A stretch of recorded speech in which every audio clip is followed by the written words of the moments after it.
Welcome to Manifest, hosted by international evangelist, teacher, and author Perry Stone. Enjoy unique insight into prophetic and practical truth. It's time to feast on fresh manna, so get ready to be blessed and encouraged. And now, here is your host and teacher, Perry Stone. Welcome to the Manifest telecast. As you know, we're doing a series that deals with America, not only America in prophecy, but America's future destiny. And we've laid a foundation of why Bill and I go back to the Old Testament scripture, and we use that phrase because you're familiar with it, the 5 books of Moses, and we talk about blessings and curse. We've already laid that foundation out. We've talked a little bit about America's pattern with ancient Israel. Today, what we're going to do is something that I have been intrigued with for many, many years, and that is how the United States has a perfect pattern to the ancient Roman Empire. Now, some professors try to deny this, but you really can't deny it when you go into great detail, and you have to ask yourself this question. What brought down the Roman Empire? The Roman Empire was never overthrown by an invading empire. It actually deteriorated from within. And so this is a warning that economists and sociologists and historians in the United States, even some of the big Ivy League universities like Harvard and Yale and Dartmouth, some of these individuals have been saying that we could be on a very similar track the way that the ancient Roman Empire was. It's good to have with me today Bill Cloud, who is a colleague of ministry, a very dear friend of many, many years. We were just reminiscing some of the unusual stuff that we went through in our earlier ministry when I used to go to DeLand, Florida and preach all the time. Bill, there was a philosopher by the name of Hegel that said this: what experience and history teaches us is this, that people and government never have learned anything from history or acted in principles deducted from it. Winston Churchill is quoted as saying, the one thing that we have learned from history is that we don't learn from history. Now, the one thing that we've tried to point out to people is that America does have a pattern of ancient Israel. But Bill, you've done a lot of study on the possible Jewish connection of Christopher Columbus. Mm-hmm. You've also done a study talking about how that the Puritans, how they came to this nation, and it was really about religious freedom and not forming a democracy. Talk to us a little bit about the early history of America from the spiritual side and the difference between a democracy and a republic. We were founded as a republic, not a democracy. Most people have never heard that. Well, first of all, going back to the early founders, and specifically Plymouth Plantation, the Pilgrims, William Bradford, the Massachusetts Bay Colony, which would be Boston, Salem, that area up there, under people like John Winthrop. Those people didn't come as those of Jamestown did. Jamestown was established more or less to turn a profit, to plant tobacco, and to render the Virginia Company a profit. But the Pilgrims, the Puritans, the Massachusetts Bay, Plymouth Plantation, they came to establish communities of faith, and they believed that they had to come into covenant with God and with one another. In fact, John Winthrop wrote a book called A Model of Christian Charity, and I'm going to paraphrase what he says in that they believed that God was bringing them across the sea just like He brought Israel through the sea, that they were coming to New England to establish what amounts to a commonwealth of Israel, because they saw themselves in that same vein. In fact, at one point in time, there was a move to try to make Hebrew the official language of those colonies. But Winthrop said words to this effect. This is not a direct quote, but he said that we are entering into covenant with God. God has ratified that covenant, and we know that God expects us to live up to that covenant. And so he said, if we are not faithful to that covenant, we shall become, and he quotes Moses, a story and a byword among the nations. Now, back to or onto the issue of democracy as opposed to a Republican form of government. Whether it's a Republican senator now, or congressman, that's what I was about to say. Yeah. You've got Republican senators, you've got Democratic congressmen, et cetera. We break that down into those two parties. What we're not we're not talking about Republican with a big R or Democrat. And that's what I want to make clear. So D. when you get ready to say we are Republican, it has nothing to do with Republicans. It has nothing to do so that's with what the people need to hear. Republican This is real Party. important. Right. Party. Has nothing to do with the Democratic Right. Party. It has to do with the philosophy of government. Our founders, Perry, were adamantly against the notion of democracy. In the Federalist Papers, John Jay, Alexander Hamilton, James Madison wrote vehemently against the excesses and the dangers of democracy. What was their definition of democracy? Well, they understood, as we should, that democracy is, by definition, people rule. And the inherent flaw in that form or that philosophy is people. Because what's the problem with people? From their youth, what's in their heart? Wickedness, Wow. according to Genesis 8. And so they understood that the power could not be given exclusively to the people. It couldn't be given exclusively to the executive branch, the judicial branch, or the legislative branch. Such a and good that's point. why they devised a government that operated under the separation of powers. You dispense the power around so that no one branch, not even the people, have all the power. So they established a constitutional republic. Republic is a word that means in the interest of the people. Democracy is a word that means the people rule. So then, in a democracy, people can decide today, well, we want this, and so we're going to make a law so that we get this. And tomorrow, that law may change to that. It will go ebb and flow depending on the whims of the people, whereas a republic is something where there is a law established and everybody works under or within the parameters of that law. And the problem with a democracy is if you have good people who are, let's say, godly people or good people making the law, then it benefits everybody. But if you get a Hitler in, Yeah. or you get just an ungodly dictatorship in, then it corrupts the people and the whole nation goes to pot. Well, as a matter of fact, that's one of the things that in the Federalist Papers these founders wrote about, that, you know, if you can assume that everybody's always going to be good, then a democracy may work. However, how likely are we that everybody's always going to be good, just, and moral? It's not very likely. And so you open the door to tyranny, to despotism. In fact, Madison, Washington, all of our founders wrote against the dangers of a direct democracy where the people rule. Because if you want to see a democracy in action, go look at the French Revolution. That's what you'll end up with. And let me add this.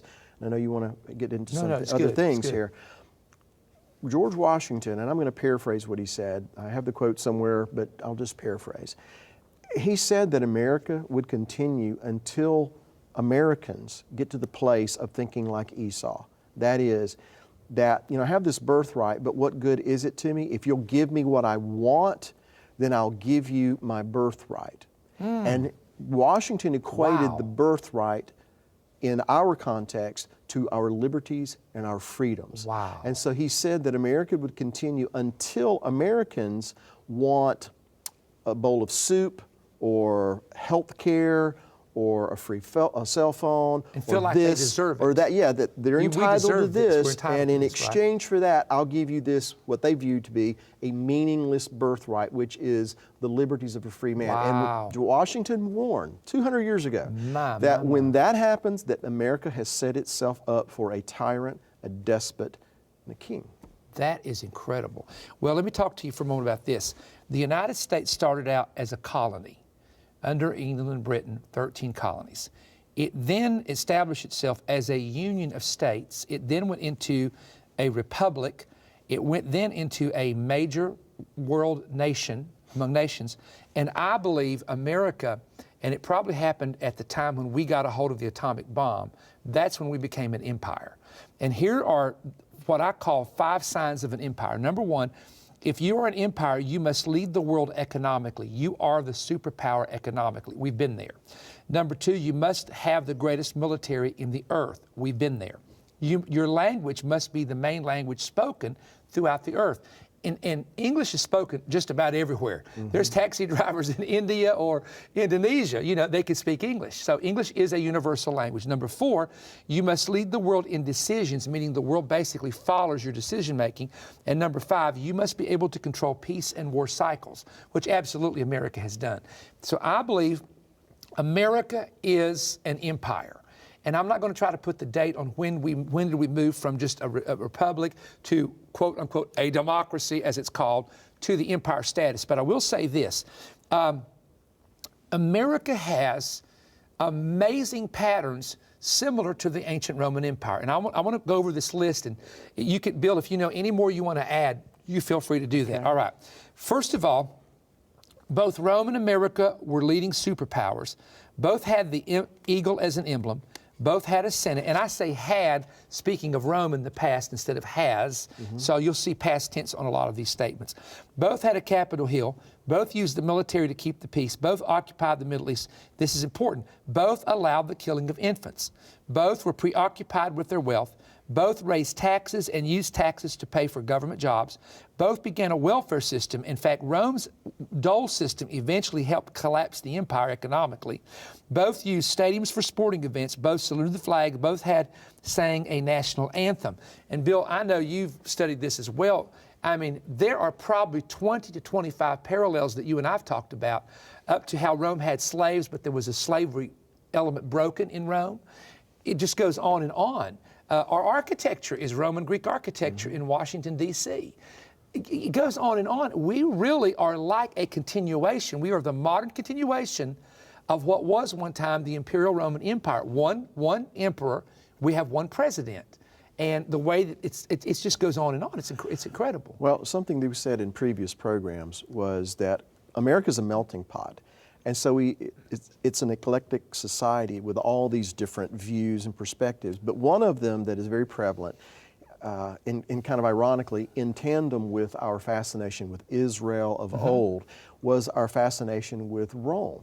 And our federal buildings looking like those Roman Greek, buildings, Roman architecture, all these different all over things. The place. And so we get into, and I don't want to take us off onto something else, but we get into the fact that America is a kind of a mixed and mingled nation, and that has negative connotations. And so, in a sense, even though we've got the wheat, we've also got the tares sown in the midst of the wheat. And I would say something, you do a master job in the book expounding on the wheat and the tare, because that's where we're at. Right. The mixing of, and you talk about the mix of the wheat and the tare, and my wife said that's the problem we've got in America.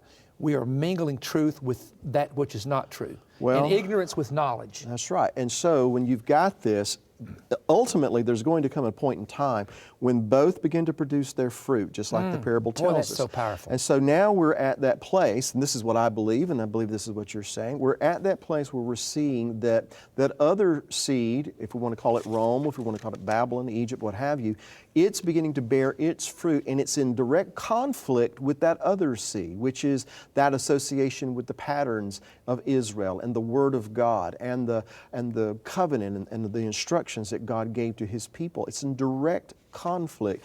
And before I forget this, Perry, you said something that triggered a thought, and that is, you said that your opinion is that America was transformed to an empire when we attained the atomic bomb, right? Well, interestingly enough, that was 1945. That was 70 years ago. And of course, I don't have to say any more for you to know the significance of that. We're into Bible numbers. You and I. Now that's incredible. And now we're declining in the empire, and the world is getting the nuclear bomb. Wow. Okay, now Bill, what I want to do is I want to give you some quotes. I have a lot of quotes. In fact, I'm going to say to the producer, you don't have to put all of these up because you're going to spend 2 weeks getting this program ready if you do. I'm going to read them. The ones you want to put up, you can put up. But let me read to you. This was a letter dated on May the 23rd, 1857. And it says, your republic will be pillaged, it's talking about the future of America, and ravaged in the 20th century, just as the Roman Empire was by barbarians of the 5th century, with the difference that the devastation of the Roman Empire came from abroad, while our barbarians will be the people of your own country and the product of your own institutions. There have been a number of books written. One of my side studies has been the past couple of years to study books, historical books, books written by great professors that deal with the Roman Empire. And my question, Bill, was always, what really made Rome fall? You know, Gibbon wrote the history of the Roman Empire, and he gives you ideas as to what it was. And I'll get to those in a moment, but here's some more quotes found. With declining manpower and increasing impoverishment, the Roman Empire in the West, unable to defend itself against disintegration from within and invasion from without, staggered slowly into its inevitable dissolution. Then here's another quote. It was the loss of economic freedom, even more than the loss of economic freedom, was the loss of political freedom, which had disastrous results upon the private initiative and finally undermined the Greco-Roman civilization. Here's another quote. The decline and fall of the Roman Empire, that is to say, of the ancient civilization as a whole, had two aspects. The political, social, and economic on one hand, and watch this, and the intellectual and spiritual on the other. Here's another one, quote, the cities which had been created and sustained the higher forms of economic life gradually decayed, and the majority of them practically disappeared from the face of the earth. This is an interesting one, and this is going to take a little long to quote, but I want to give you this because I thought that this was extremely interesting. A.M. Jones wrote this, the fall of Rome spelt the fall of the empire. It even meant the end of the world. A century before, Lactantius had written, and he was an early father, by the way, the fall and ruin of the world will soon take place, but it seems that nothing of the kind is to be feared as long as the city of Rome stands intact. But when the capital of the world is fallen, who can doubt that the end will come for the affairs of men and for the whole world? It is that city which sustains all things. Here's another quote. Other historians, according to the temper of their times, have emphasized the empire's military decline, its political or social weakness, or its economic decay. Now, without going into more quotes, because we could quote on and on and on, I don't want to, bore you with quotes. When I have done my study, A.E.R. Book wrote a book called The Fall of Rome, other books that I've written. But here is what happens. By the 3rd century, the burden of taxation had become so heavy that it began to consume the capital resources of the taxpayer. This was due to the increasing cost of the imperial administration, meaning government administration, without any corresponding increase in production on the part of the entire population. Let me give you one more. The increases in taxation coincided with the falling off in production in manpower. The result was bound to be a heavier weight of taxation for the survivors and their gradual impoverishment, which in turn would cause a decrease in the public revenues. Now, after all of my study on what I talk about on what caused the collapse of Rome, let me go over it very, very quickly. Number one is that they came up with something called the dole, meaning it was a good plan to help people who didn't have jobs. What eventually happened is the people of Rome discovered that you could make more money by not working and living off the government than you could work. So what happened is, now check this out, people began to quit good jobs to go on government assistance in Rome, and they had to pass a law in Rome that if you had a job, you had to keep your job because they had to get taxes from the people with the jobs to give the money to the people without the jobs. So point number one was, what started out as a great welfare system in Rome ended up having so many people on it because the government would actually help them with food, etc., that people came to the conclusion, why should I work when I can get money this way? And what happened is they couldn't sustain it. Number two is the taxation on the farmers. They started realizing we can get money from food because everybody's got to have food. There were thousands and thousands of farms in Rome, and the government began to tax the farmers until they literally walked off of their land and left it and went to another nation and another country because they couldn't afford the taxes. Number three is, now this is important, everybody hears this, the call of Rome was tax the rich. That was literally the call of Rome. The taxation of the Roman Empire became so great, Bill, that 400 senators had no children while they were senators because they couldn't afford to have kids. It cost so much to live in the Roman Empire with the taxation. So when I studied Rome, the infrastructure began to fall apart, the bridges and roads. We're there now in America, and they had to try to raise money. Now, what they're doing now is they're saying, okay, gas is low. Let's get a huge gas tax to use that money for infrastructure.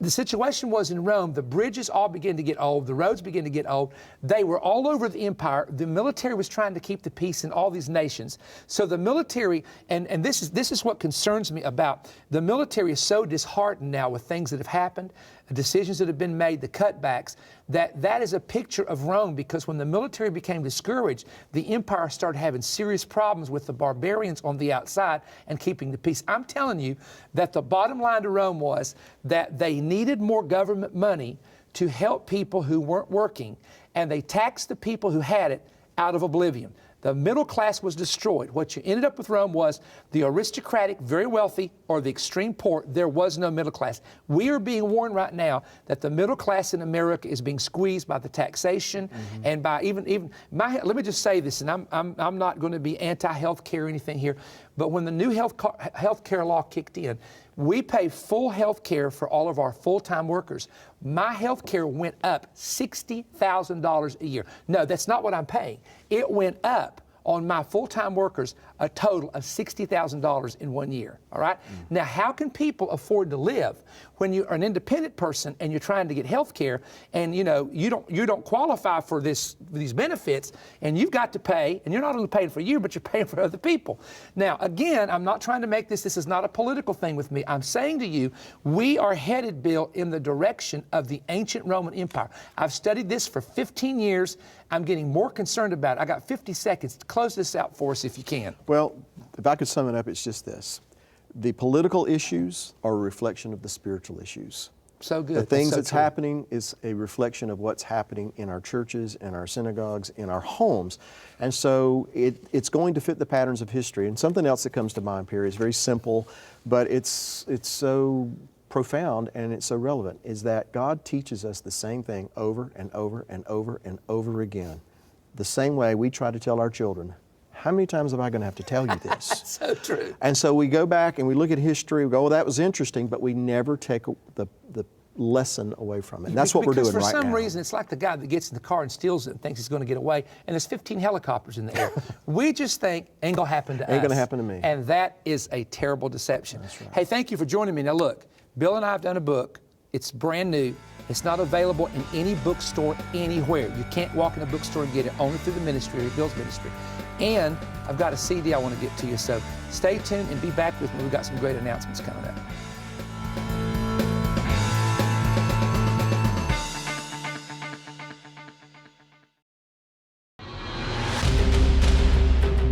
America is in serious trouble.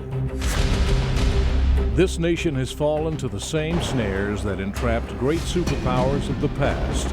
And now, in 2015, America is racing toward a breaking point. We are now following the exact footsteps of fallen empires such as Rome and Greece. Will we return to God or continue in this downward spiral? America's founders left a trail of documents warning how and why America's possible future demise would be internal and not from an outside force. Today, as our leaders now redefine God's laws and ignore His warnings, where will this lead us? And what warning signs are flashing now that we must heed?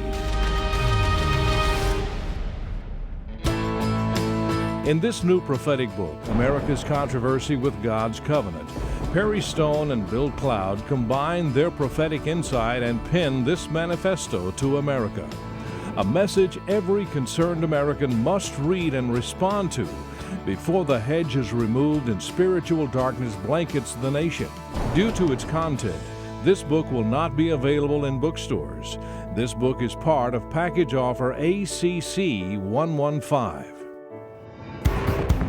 Perry has also just completed an urgent prophetic update on 2 audio CDs, In the Shadow of the Final Beast. These CDs contain new research and information exposing the real reasons behind the ISIS beheadings and the ancient demonic spirit emerging over Iraq and Syria.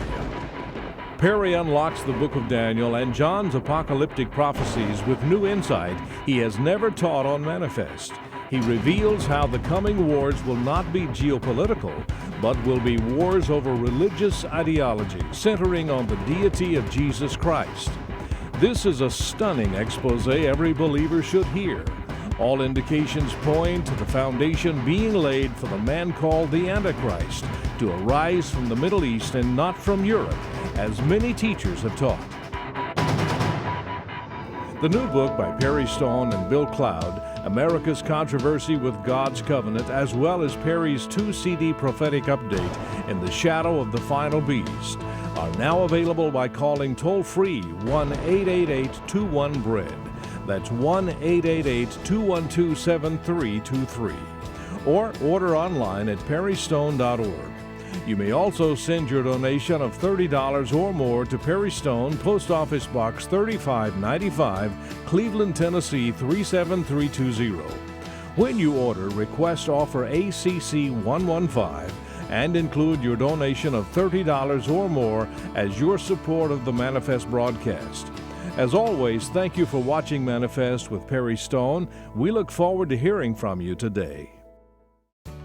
You know, we're very excited anytime we can offer something to especially the North American audience that is brand new. And both of these resources are brand new, and they're not available in any bookstore anywhere, whether it's Christian bookstore, secular bookstore, whatever, only available through the Voice of Evangelism Ministry. So you need to go online, call the 8821 red number, or write us and get this very special offer. People often ask me, they say, sometimes you will mention that you do not share something on Manifest. I have some people who get very upset about that, but you have to understand the program is going around the world into 249 nations. And if I were to say certain things that I have in print or either on the CDs or DVDs in those countries, it's not about me or our ministry, it's about the stations that air it that would have a lot of persecution, and we're trying to prevent that from happening in these countries. So get this resource now while you can, while it's available. And also, we want to let you know where we'll be coming to. We'll be coming to Church Alive. This is one of our conferences on Friday, Saturday, and Sunday. This is March the 6th through the 8th. Now, we do in our weekend conferences, when we have 3 services, if we have a Sunday night service, we do a partners meeting about an hour and a half before church at every one of these main conferences. And so if you're a partner of our ministry, please remember that. We're coming to the Potter's House March the 22nd, Sunday morning only at 9 and 11. We're coming to Victory and Truth Ministries on a Wednesday night, Bucyrus, Ohio, and that's Pastor J.C. Church's ministry, Victory and Truth Ministries, March 25th. And of course, don't forget, Warrior Fest is coming up. Our mentoring school is coming up. You can go on our website at perrystone.org and get all the information for the Mentoring Institute. Only a few seats are available for that now. And we're going to mentor from Wednesday evening all the way through Saturday evening. And we have room for about 225 people in our hall, very limited number. And you need to go on the website to see if we have space available.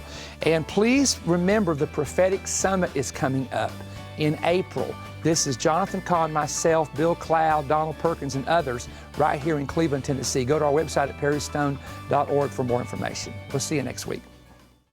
This March, a generation of warriors is assembling at Omega Center International in Cleveland, Tennessee, arming themselves for battle with teachings from Perry Stone, Damon Thompson, and Mark Casto, with music from Eddie James, Bryn Waddell, and OCI's First Hearts. Register free online at www.ociministries.org. Warrior Fest 2015, where lambs become lions.